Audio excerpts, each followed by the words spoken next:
Enter a nature prescription, a personalised healthcare plan to spend more time outside. We have pioneered general practice house professional. They issue nature prescription, but in a very small scale, such as going to the beach, water or forest or local parks. Spending time in the great outdoors can help those with cardiovascular diseases, diabetes and mental health conditions, including burnout and loneliness. In fact, Professor Feng and her team have done a mega-analysis of different nature prescriptions, finding there are big benefits from lowering blood pressure to alleviating depression and anxiety. Particularly around forest therapy walking, that whole walking really slowly and mindfully can be really relaxing.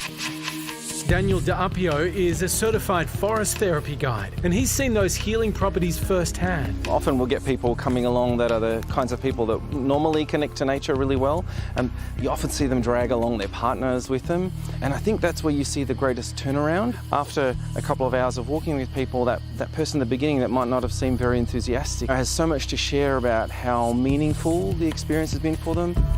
Nature therapy is already prescribed in Canada, the UK and the US, and it's just taking off here. From just the national survey, 82% of Australians actually said they would love to have a nature prescription.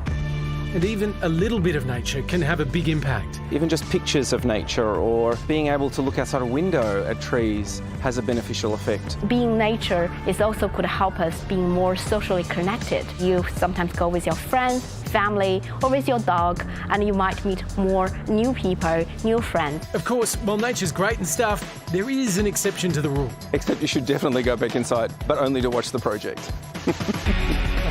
That's right. Yeah. What a save there. Yeah, exactly.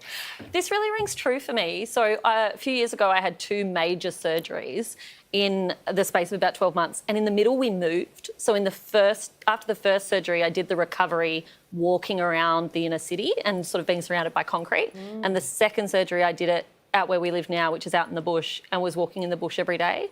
And by every measure, that second recovery went better, despite it being a harder operation and the second one. And did you put it down to the... I have no idea, but I think I do now. It's amazing, because I go for bushwalks all the time without a prescription, by the way. Am I at risk of ODing if I do it too much? Like if it's a... I don't think there's anyone here qualified to answer that. Yeah. But I think possibly. we can guess no. I think you'll be fine. Just so I can keep walking. Okay, fair enough. On a shoot a year ago about some trees, this tree expert invited us to do a tree meditation, which involved physically hugging the tree.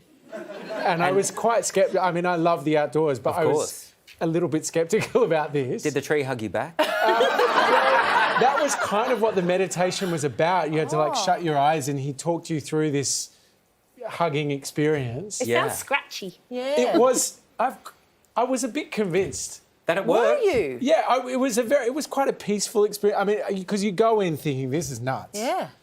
But then by the end of it, you're quite chilled out because Yeah. you sort of shut your eyes for a couple of minutes, and you're all looking at me like. No, I just think it's a cool. You could have downloaded Tinder. That's another option. There's just many ways to connect out there. It was just a hug. Just a hug. Okay, just a hug. Good to know.